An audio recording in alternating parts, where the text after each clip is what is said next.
তো আজ আমরা দেখতে চলেছি 2008 সালে মুক্তি পাওয়া একটা সার্ভাইভাল অ্যাডভেঞ্চার মুভি, যার নাম সিটি অফ এম্বার। তো আর দেরি না করে শুরু করা যাক। মুভির শুরুতেই আমরা দেখতে পাই সূর্যের মতো দেখতে আরও একটি সূর্য আমাদের পৃথিবীর কাছে চলে আসে, যার কারণে পৃথিবীর পুরো এনভায়রনমেন্ট চেঞ্জ হতে থাকে। সব বিজ্ঞানীরা বুঝতে পারে পৃথিবী এখন বসবাসের উপযুক্ত নয়। তাই কিছু বিজ্ঞানী আর ইঞ্জিনিয়ার মিলে মাটির অনেক ভিতরে একটা ভিন্ন ধরনের শহর তৈরি করে। তারা সেই শহরটির নাম দেয় অ্যাম্বার সিটি। তারা সেখানে এমন একটা ব্যবস্থা করে যাতে 200 বছরের আগে কেউ পৃথিবীতে ফিরে আসতে না পারে। কারণ তারা গবেষণা করে জানতে পেরেছে প্রায় 200 বছর পর পৃথিবী আর আগের অবস্থায় ফিরে আসবে। তাই বিজ্ঞানীরা একটা বক্স তৈরি করে এবং সেখানে 200 বছরের একটি টাইম সেট করে দেয়। অর্থাৎ 200 বছর পূর্বে কেউ চাইলে বক্সটি খুলতে পারবে না। তারা সেই বক্সটির ভেতরে অ্যাম্বার সিটি থেকে কিভাবে পৃথিবীতে ফিরতে হবে সেই সমস্ত ইনফরমেশনগুলো রেখে দেয়, যেন এই অ্যাম্বার সিটির মানুষরা 200 বছর পর এই ইনফরমেশনগুলো কাজে লাগিয়ে আবার পৃথিবীতে ফিরে আসতে পারে। বিজ্ঞানীরা সর্বপ্রথম বক্সটিকে সেই শহরের মেয়রের কাছে তুলে দেয়। এরপর সময়ের পরিবর্তনের সাথে সাথে বক্সটি নতুন নতুন মেয়রের কাছে পাস অন হতে থাকে। কিন্তু একসময় 7 নম্বর মেয়র নতুন মেয়রকে পাস অন করার সময় তার আগেই মারা যায়। ফলে ধীরে ধীরে সকলে এই বক্সের ব্যাপারে ভুলে যায়। আর ঠিক সময় মতো 200 বছর পর সেই বক্সটি খুলে যায়। কিন্তু সেই বক্সের ভিতরে কি রয়েছে তা দেখার মতো এখন কেউ ছিল না। বক্সটি খুলে যাওয়ার পর অনেক বছর কেটে যায়। এরপর আমরা সেই অ্যাম্বার সিটি দেখতে পাই। এই শহরটিতে বেশ কিছু নিয়মকানুন আছে। শহরটিকে পরিচালনা করার পেছনে শহরের প্রত্যেক মানুষেরই ভূমিকা রয়েছে। অর্থাৎ এই শহরের প্রতিটি মানুষ কোনো না কোনো কাজ করে। তবে এই শহরের কোন মানুষ কি কাজ করবে সেটা লোটারের মাধ্যমে নির্ধারণ করা হয়। এই অ্যাম্বার সিটিতে তেমন কোনো আধুনিক প্রযুক্তি নেই। তাই প্রতিটি কাজ ম্যানুয়ালভাবে অনেক কষ্ট করে করতে হয়। এবং এই শহরে সরাসরি কোনো বৈদ্যুতিক সংযোগ নেই। বরং শহরটি বিভিন্ন স্থানে বড় বড় জেনারেটরের সাহায্যে এই পুরো শহর আলোকিত হয়ে থাকে। এখন যেহেতু এই শহরকে 200 বছরের জন্য বানানো হয়েছিল এবং শহরটি যেহেতু 200 বছরের বেশি হয়ে গিয়েছে, তাই এখানকার সব কিছু দিন দিন অকেজা হয়ে যাচ্ছে। এখানকার জেনারেটরগুলি অনেক দুর্বল হয়ে গিয়েছে, যার ফলে শহরটিতে লোডশেডিংয়ের সমস্যা লেগেই থাকে। এই শহরে আমরা একজন ডুন নামের ছেলেকে দেখতে পাই। ডুনের স্বপ্ন ছিল সে বড় হয়ে একজন ইলেকট্রিশিয়ান হবে, যেন সে শহরে লোডশেডিংয়ের সমস্যা একেবারে দূর করে দিতে পারে। আসলে তার বাবাও একজন ইলেকট্রিশিয়ান ছিল, তাই সে তার বাবার স্বপ্ন পূরণ করছে। অন্যদিকে আমরা লিনা নামের একজন মেয়েকে দেখতে পাই, যার স্বপ্ন ছিল একজন মেসেঞ্জার হওয়ার। অর্থাৎ শহরের সব খবরাখবর সে মানুষের কাছে পৌঁছে দিবে। যেহেতু এই শহরে লোটারের মাধ্যমে কাজ নির্ধারণ করা হয়, তাই আজ সে কাঙ্ক্ষিত দিন ছিল। কিন্তু দুর্ভাগ্যবশত লিনের ভাগ্যে পাইপ ওয়ার্কারের কাজ মিলে, আর ডুনের ভাগ্যে মেসেঞ্জারের কাজ। যার ফলে তাদের দুজনের খুব মন খারাপ হয়। এখন মেসেঞ্জার হওয়ার থেকে ভালো ডুন লিনার সঙ্গে তার কাজ এক্সচেঞ্জ করে নেয়। কারণ সে পাইপ ওয়ার্কার হলেও সে জেনারেটরের কাছে থাকতে পারবে। অন্যদিকে লিনাও এতে অনেক খুশি হয়, কারণ তার মেসেঞ্জার হওয়ার স্বপ্ন এখন পূরণ হয়ে গিয়েছে। এরপর লিনা তার খুশি মনে তার ঘরে গিয়ে তার দাদিকে খুশির খবরটি দেয়। তার দাদির অনেক বয়স হয়েছে, এ কারণে তার স্মৃতিশক্তি অনেক কমে গিয়েছে। সে লিনাকে বলে, তোমার বাবার কথাটি তোমার সবসময় মনে রাখা উচিত। আসলে তার বাবা মরে যাওয়ার আগে সে লিনাকে বলেছিল, বাইরে একটা আলাদা দুনিয়া রয়েছে, আর একদিন আমাদের থেকে সেই দুনিয়ায় চলে যেতে হবে। লিনার বাবা তাকে সেই বক্সটির ব্যাপারে বলে, যেটার ভিতরে বাইরে যাওয়ার নকশা রয়েছে। কিন্তু লিনা থেকে এসব কথাগুলো মিথ্যে মনে হয়। যাই হোক, পরের দিন যখন লিনা একটা মেসেজ নিয়ে তার আন্টির কাছে পৌঁছায়, তখন তারা সেখানে একজন পাগল লোককে দেখতে পায়। সেই পাগল লোকটি সবাইকে চিৎকার করে বলছিল, শহরের অন্ধকার জায়গাটিতে যেখানে কারো যাওয়া নিষেধ ছিল, সেখানে সে একটি বড় ক্রিয়েচার দেখেছে। কিন্তু তার কোথায় কেউ বিশ্বাস করে না, আর তাকে ধরে সেখান থেকে নিয়ে যাওয়া হয়। লিনা এসে দেখে সেখানে ক্রিয়েচারের একটা সিং পড়েছিল, যে ব্যাপারে সে লোকটি বলেছিল। অর্থাৎ লিনা থেকে অর্থাৎ ক্রিয়েচারের উপর বিশ্বাস হয়েছে। অন্যদিকে আমরা ডুনকে দেখতে পাই, যে তার কাজে পৌঁছায়। সেখানে তার সিনিয়র অফিসার মার্টিন ছিল, যে কিনা খুবই কঠোর ছিল। ডুন এখানে বুঝতে পারে তাদের এই শহরটি ধীরে ধীরে ধ্বংসের পথে যাচ্ছে, কারণ শহরের পাইপলাইনগুলোতে প্রচুর পরিমাণে সমস্যা রয়েছে। আর সেই সমস্যাগুলো সমাধান করার জন্য যে প্রয়োজনীয় সরঞ্জামগুলো দরকার, সেগুলো কোনো কিছুই এই শহরে নেই। শহরের পাইপলাইন এবং জেনারেটরগুলিকে ঠিক করতে এখনও পর্যন্ত অনেক জনের প্রাণ গিয়েছে, কিন্তু এতে তাদের কোনো উন্নতি ঘটেনি। কিন্তু তাদের শহরের এমন ভয়াবহ অবস্থা সম্পর্কে কেউ জানে না। মার্টিন ডুনকে আরও বলে, এই সিটি প্রায় ধ্বংসের দিকে, এখানে আমরা চাইলেও এখন কিছু করতে পারবো না। আমরা শহরটির উন্নয়নের জন্য চেষ্টা করছি, কিন্তু উন্নয়নের জন্য পর্যাপ্ত পরিমাণ উপাদানগুলো আমাদের নেই। তাই এখন শুধু আমরা অপেক্ষা করতে পারি। অর্থাৎ আমরা সেই দিনটির অপেক্ষা করছি, যেদিন আমাদের শহরটি পুরোপুরি ধ্বংস হয়ে যাবে। যেহেতু শহরটি ধ্বংস হয়ে যাবে, তাই সেখানকার সকল কর্মচারী হাল ছেড়ে দিয়েছে। এখন তারা এই শহরটিকে নিয়ে চিন্তা করে না। কিন্তু এই ব্যাপারটা কোনোভাবেই ডুন মেনে নিতে পারছে না। সে এই শহরের মানুষদের কথা ভেবে সেই ড্যামেজ হওয়া পাইপলাইনগুলোকে ঠিক করার কথা ভাবে। তাই সে একটা চালাকি করে মার্টিনের পকেট থেকে অ্যাম্বার সিটির পাইপলাইনের ম্যাপটি নিয়ে নেয়। এরপর সেই ম্যাপের সাহায্যে সামনে যেতে থাকে। এই পুরো শহরে অনেক বড় বড় এবং লম্বা লম্বা পাইপ ছিল। এটা শহরের কেউ জানে না এই পাইপগুলো কোথায় গিয়ে শেষ হয়। ডুন চলতে চলতে একটি রুমের দরজার সামনে পৌঁছায়, যেখানে 351 নাম্বার রুম লেখা ছিল। কিন্তু অদ্ভুত ব্যাপার, ম্যাপের মধ্যে এই রুমের ব্যাপারে কিছু লেখা ছিল না। ডুন কৌতূহলবশত দরজাটি খুলে ভেতরে প্রবেশ করে। সেখানে গিয়ে ডুন একটা বড় টানেল দেখতে পায়, আর এই টানেলটি পুরোপুরি অন্ধকার ছিল। সেখানে অনেক অন্ধকার দেখতে পেয়ে ডুন অন্য রাস্তা দিয়ে চলে যায়। ডুন রাস্তা দিয়ে হাঁটার সময় সে উপরের থেকে নেমে আসা একটা দড়ি দেখতে পায়। ডুন দড়িটির সাহায্যে উপরে ওঠে, আর সে বুঝতে পারে এটা হলো তাদের শহরের স্টোরেজ রুম। কিন্তু স্টোরেজ রুমগুলোতে খাবার প্রায় শেষ হয়ে এসেছিল। এটা দেখে সে খুব দুঃখ পায়। তখনই সেখানে গার্ড চলে আসে। সে তাকে ধরে ফেলে এবং সে তাকে এখান থেকে বের করে দেয়। আর তখনই তাদের শহরে লোডশেডিং হয়। যদিও ওই জেনারেটরটিকে ঠিক করে ফেলা হয়, কিন্তু এখন সবাই বুঝতে পারে জেনারেটর এখন খুবই দুর্বল হয়ে গিয়েছে। শীঘ্রই এই শহর অন্ধকার হয়ে যাবে। বিদ্যুৎ ফিরে আসার পর লিনা তার দাদির সাথে দেখা করতে যায়।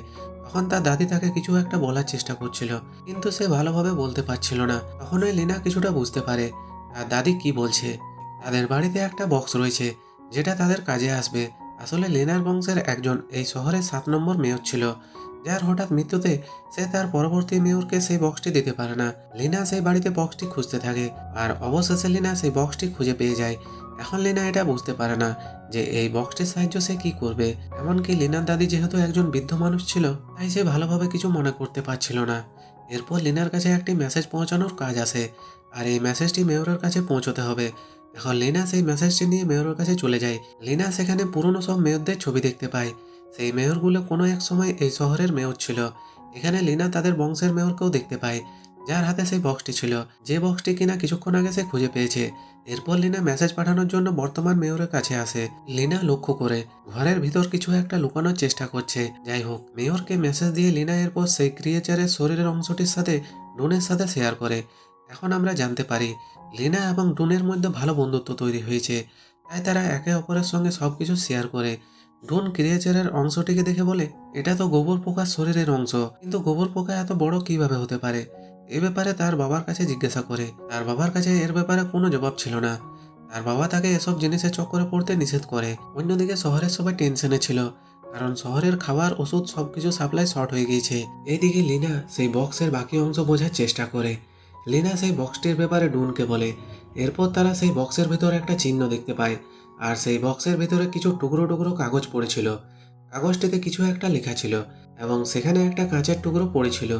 আর সেই টুকরো টুকরো কাগজগুলোকে জোড়া লাগিয়ে তারা বুঝতে পারে এখানে অ্যাম্বার সিটি থেকে বের হওয়ার সমস্ত ইনফরমেশন দেওয়া আছে, অর্থাৎ অ্যাম্বার সিটি থেকে বের হওয়ার রাস্তা, যেটা একটা টানেলের মাধ্যমে শুরু হয়। এবং সেখানে 351 নম্বর রুমটির ব্যাপারেও বলা ছিল। তাই লেনা আর ডুন সেই রুমটির কাছে পৌঁছায়। তখন তারা সেখানে একজন ল্যাংড়া মানুষকে পালিয়ে যেতে দেখে। এরপর তারা সেখানে কিছু খাবারের প্যাকেট দেখতে পায়, যেগুলো কিনা অনেক দামি খাবার ছিল। আর এই খাবারগুলো অনেকদিন আগেই তাদের শহর থেকে ফুরিয়ে গিয়েছিল। তাই তাদের মনে প্রশ্ন জাগে, তাদের শহরে তো অল্প দামের খাবার পাওয়া যায় না, তাহলে এত দামি খাবার এখানে কি করে এলো। তখনই সেখানে সেই ক্রিয়েচার চলে আসে, আর তারা দুজন পালিয়ে সেই স্টোর রুমে চলে আসে। এরপর ডুন যে হেলমেটটি পরেছিল সেটা তার বাবার, কারণ সেখানে তার বাবার নাম লেখা ছিল। তাই লিনা তার আন্টির কাছে এই ব্যাপারে জিজ্ঞেস করে। তখন তার আন্টি তাকে তার বাবার ব্যাপারে একটা সিগারেট বলে দেয়, যেটা সে এতদিন লিনাকে বলেনি। তার আন্টি বলে, তোমার বাবার অনেক শখ ছিল এই শহর থেকে বের হওয়ার, আর তিনি বিশ্বাস করতেন এই শহরের বাইরেও একটা জায়গা আছে। তাই লিনার বাবা সবসময় সেই জায়গাটির খোঁজ করত, আর সেই জায়গাটিকে খুঁজতে গিয়ে লিনার বাবা পানিতে ডুবে মারা যায়। এবং সে এই কথাগুলো শোনার পর লিনা তার বাড়ির দিকে ফিরছিল, কিন্তু তখন সে লুপারকে দেখতে পায়। আর লুপার হলো সেই ব্যক্তি যে কিনা এই পুরো শহরে গার্ডের দায়িত্ব পালন করে। লুপারকে দেখে লিনা বুঝতে পারে যে টানেলের ভিতর সেই ল্যাংড়ানো ব্যক্তিটি অন্য কেউ নয়, বরং লুপার। এখন লিনার মনে সন্দেহ জাগে, তাই সে ডুনকে নিয়ে আবারও সেই স্থানে পৌঁছায়। আর এবার তারা টানেলের অনেক ভিতরে গিয়ে দেখতে পায় এই শহরের মেয়র লুপারের সাহায্যে অনেক খাবার সংগ্রহ করে রেখেছে। এখানে শুধু তারা নিজেদের স্বার্থের জন্য সাধারণ মানুষের বোকা বানিয়েছে। তখন তারা সেখানে কোনো মানুষের উপস্থিতি টের পায় এবং সেখান থেকে দৌড়ে পালিয়ে যায়। তারা দুজন মিলে তখন লেনার বাড়িতে আসে, যেখানে তারা লেনার বাবার একটি পুরাতন রেডিও খুঁজে পায়, যেখানে ডুন তার বাবার আওয়াজ শুনতে পায়। এবং সে বুঝতে পারে লিনার বাবার সাথে তার বাবাও এখান থেকে বের হওয়ার মিশনে ছিল। ডুন তার বাবার কাছে যায় এবং বলে, আমি জানি লিনার বাবার সাথে আপনিও ওনার মিশনে ছিলেন, আপনি এখান থেকে বের হতে চেয়েছিলেন, আর এখন আমাদের সেই অনুসন্ধান আবার করা উচিত। কিন্তু তার বাবা চায় না সে আর মিশনে নামুক, কারণ এই মিশনের কারণে লিনার বাবার মৃত্যু হয়েছে। অন্যদিকে লিনা মেয়রের স্বার্থপরতার কথা সবাইকে বলতে চাইছিল, কিন্তু মেয়রের লোকগুলো মেয়রের সাথেই ছিল, তাই তারা লিনাকে মেয়রের কাছে নিয়ে যায়। লিনা দেখে মেয়রের কাছে একটা বেস রয়েছে, যেখানে সেই কাঁচের টুকরোটির মতো একটা চিহ্ন রয়েছে। তখনই সেখানে লোডশেডিং হয়, আর এই সুযোগে লিনা মেয়রের গলায় থাকা বেসটি সেখান থেকে নিয়ে পালিয়ে যায়। আর যখন তারা মেয়রের বেসের সাথে সেই কাঁচের টুকরোটি মিলিয়ে ফেলে, তখন সেখানে একটি কমপ্লিট তৈরি হয়, যেটা জেনারেটরের রুমের দরজায়ও ছিল। তাদের মনে হয় এটা হয়তো সেই জেনারেটরের রুমের চাবি। অন্যদিকে শহরের মেয়র লিনা এবং ডুনকে ক্রিমিনাল ঘোষণা করে দেয় এবং বলে যে তাদেরকে ধরতে পারবে তাদের পুরস্কৃত করা হবে। এদিকে লিনা লুকিয়ে লুকিয়ে তাদের শহরে এসে তার ছোট্ট বোনকে নিয়ে তারা সবাই জেনারেটর রুমের কাছে এসে পৌঁছায়, কিন্তু দুজনের চেষ্টা করেও এই জেনারেটর রুমের লক খুলতে পারে না। তখন লিনা ম্যাপটিকে চেক করে বুঝতে পারে যে জেনারেটরের কিছু চিহ্নের সাথে ম্যাপটির কিছু মিল আছে। তখন তারা ম্যাপটিতে দেওয়া ক্লু অনুযায়ী একটি আলমারিকে সরায়। তখন তারা ভেতরের একটি রাস্তা দেখতে পায়, সেখানে অনেক আলমারি রাখা আছে।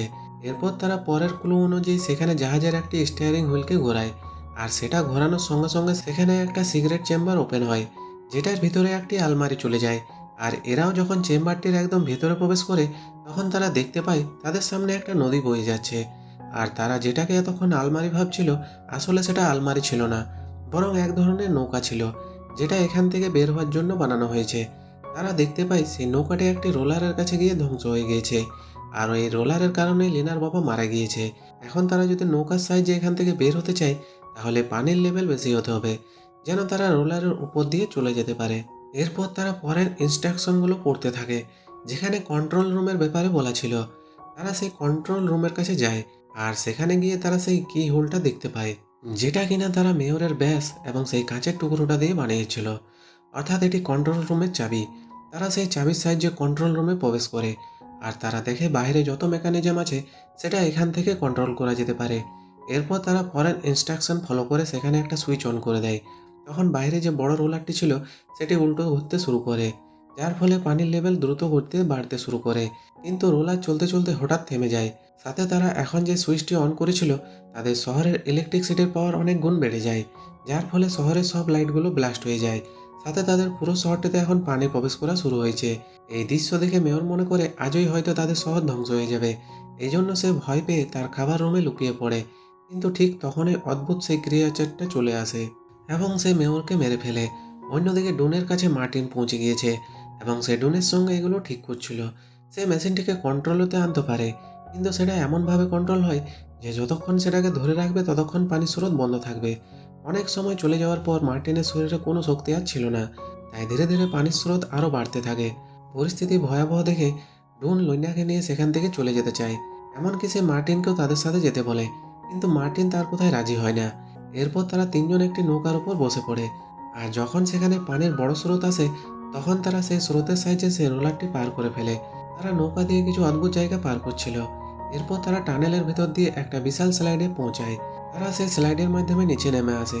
তখন তারা দেখতে পায় তারা এখন এমন একটা জায়গায় পৌঁছে গিয়েছে, যেখানে দূর থেকে তারা একটা আলো দেখতে পাচ্ছে, যেখানে যাওয়ার জন্য অনেক লম্বা সিঁড়ি রয়েছিল। আর এই সিঁড়িগুলোকে পার করে তারা সেই জায়গায় পৌঁছে যায়, কিন্তু সেখানে তারা সবকিছু অন্ধকার দেখতে পায়। তারা বুঝতে পারে এই জায়গাটি লাইফলেস, আর নতুন জায়গার সন্ধান করে তারা সময় নষ্ট করেছে। কিন্তু এর কিছুক্ষণ পর আকাশে সূর্য ওঠে, আর এরা দেখতে পায় সব জায়গায় সবুজ গাছপালা। আসলে 200 বছরের মধ্যে পৃথিবী পুরোপুরি ঠিক হয়ে গিয়েছে, আর এটা তারা বুঝতে পারে। তারা অবশেষে পৃথিবীতে পৌঁছে গিয়েছে। তারা পৃথিবীর সৌন্দর্য উপভোগ করতে থাকে। তখন তারা একটি পাখিকে দেখতে পায়।